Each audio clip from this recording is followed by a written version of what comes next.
1 Corinthians chapter 16, verse 13. Watch ye, stand fast in the faith. Quit ye like men, be strong. Before I get started, I want to give all glory, honor, and praise to Yahweh, Bahashem, Yahweh Shah, Bahashem, Kodesh.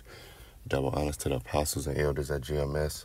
Peace, honor, and respect to you brothers that's out there laboring, edifying, rightly dividing the word in truth and sincerity. And shalom to you believers out there, the Aki and Wa'akwath. And just a real quick lesson. I think I'm going to entitle this, Put on the Whole Armor and Be Strong. What do I mean by that? A, you know you're going to be tested. You're going to have demons coming up against you. Demons going to hop on people to come against you. And I've, covered this topic before, but I want to keep stressing it, because I know brothers and sisters is going through it with these demons, man, just on a day-to-day. So, again, 1 Corinthians 16, verse 13, watch ye, stand fast in the faith, quit you like men, be strong. Now, when you go into this word, quit, that don't mean quit, obviously. All right. The definition, it says to make a man of or make brave, to show oneself a man, be brave. And even when you get this in, different translations, and like the NLT, it says be on guard, stand firm in the faith, be courageous, be strong. Okay. And this is from, the Apostle Paul writing to the church of Corinth, telling brothers to be strong. Sisters got to be strong. We all got to be strong. All right. Let's go from there to Deuteronomy 31. Now, this is Moses' last counsel. All right, right before Joshua was about to take the charge. But what did he tell Israel? Deuteronomy 31:6, he said, be strong and of good courage. Fear not, nor be afraid of them. All right. Well, scripture tell us don't, fret the incredulities, meaning like the disbelief of these people. All right. Don't be afraid of don't be afraid of these demons. Be circumspect. But we got to realize that Yahweh Bashem Yahweh Shah is with us. And what prompted me really to do this lesson is, the brother out there in, I believe, GMS Los Angeles, they whole camp, they had what brothers believe to be an angel behind them, watching them, guarding them. And it was a big faith booster that the angels are with us. Be strong. They with us. Even in our lower states and our fears, the angel is with us. So we are basically commanded to be strong. So again, verse 6, it says, be strong and of a good courage. Fear not, nor be afraid of them, for the Lord thy power, he it is that doeth go with thee. He will not fail thee nor forsake thee. The Lord won't forsake us, man, even when we feeling low. Even when we feeling scared in our fears, we feeling in doubt, things ain't going right. The Lord will not forsake us, and let's get it.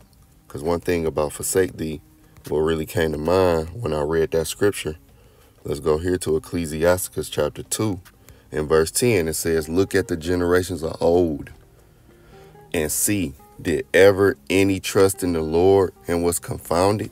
Or did any abide in his fear and was forsaken?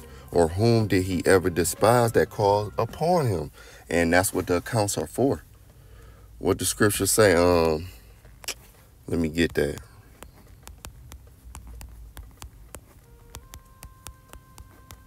Let me get it. Yep, Romans 15:4 says, for whatsoever things were written aforetime were written for our learning. So the accounts of old, they were written for our learning. That they just wasn't wrote, like some novel for us to just like, oh my God. Nah, it was for us to consider. Continuing on, that we through patience and comfort of the scriptures might have hope. So yeah, we got to look at the generations of old. Look at our forefathers, even our foremothers. Okay, were they ever forsaken? No. Israel had many battles where the Lord went out and fought for them. Every battle basically that we won. All right, that the Lord is the Lord determines who's going to win and who's going to lose the battle. All right, but we got real accounts in the scriptures, and we got to meditate and remember those things. Now, what I want to do is transition to Matthew 4. And I want to get this in the NLT. All right, Matthew 4, starting at verse 5. Because, sometimes, again, Satan is going to tempt us. But again, the Lord is always with us. Now, this is Yahushua when he was getting tempted by the devil. It said, verse 5, then the devil took him to the holy city, Jerusalem, to the highest point of the temple. All right, and this is the point what I really want to get. And said, if ye are the Son of the Most High, jump off. For the scriptures say, he will order his angels to protect you, and they will hold you up with their hands so you won't even hurt the foot on your stone. And basically what the devil was saying is the angels got charge. That's what the scriptures tell us. That's why we to not even fear, man. The angels got charge over us. Let's get that.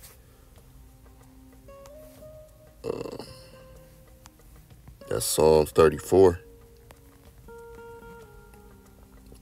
And verse 7 in the KJV, it says, the angel of the Lord encampeth round about them that fear him and delivereth them. All right, so the angels is always with us. Again, I want to keep iterating. No matter what you brothers and sisters is going through, the angels is always with us. And now what I want to do is I want to look up encampeth. Now let's go to the root word because we see Hana. Now let's go to the root word of encampeth, which is Hanan. And it says to be gracious, to show favor. Okay? To pity, to show favor, be gracious. To make gracious, make favorable. All right, so the Lord has showed us his favor by giving us this word in its purest form. And also by having angels protect us on our day-to-day. Even, how we moving. Hey, we could be, you know what I'm saying? It's what I'm trying to say. Basically, it's moves you make throughout the day where you can be put in danger that you ain't even know about. The Lord guided your steps. Maybe, you catch the bus to work. You was 10 minutes late for a certain reason, Maybe the Lord ain't want you to run into a certain demon. All right. Or maybe you was early.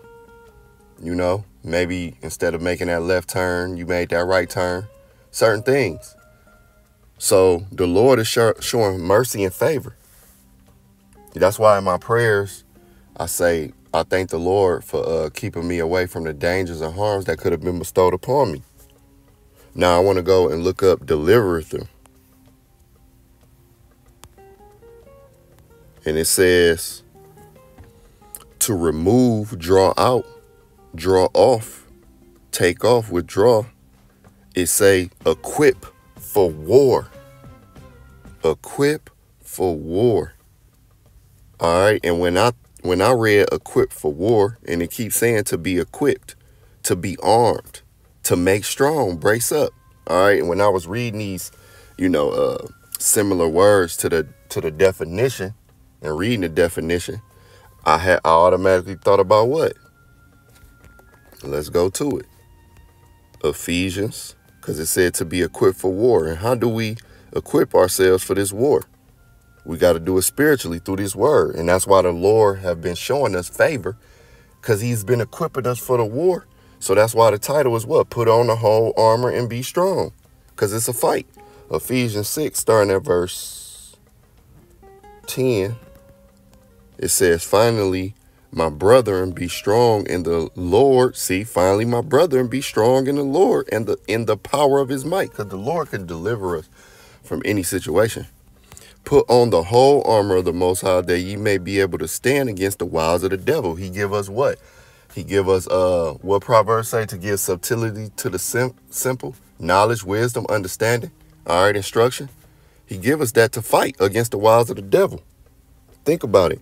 Verse 12, for we wrestle not against flesh and blood, but against principalities, against powers, against the rulers of the darkness of this world, against spiritual wickedness in high places. All right. So that's why it's a fight, man, in the spirit. And these scriptures is our armor. That's how he equipped us for this war. Wherefore take unto you the whole armor of the Most High, that ye may be able to stand against the wiles, Slakia, that ye may be able to withstand in the evil day. And having done all to stand, stand therefore, having your loins girt about with truth, and having on the breastplate of righteousness. Now it's going into, how to, the analogies, the allegories of things, But it said in verse 13, what? That armor. And even when you go back to Psalms 34, it says put on that whole armor. Even when you go back to Psalms 34:7 and you read it in the NLT, it says, for the angel of the Lord is a guard. See? So the angels is likened into an armor to us. Because when something guards you, it's like an armor. If you think about it. And it says he surrounds and defends all who fear him. And we know what's the fear of the Lord is the beginning of wisdom, man.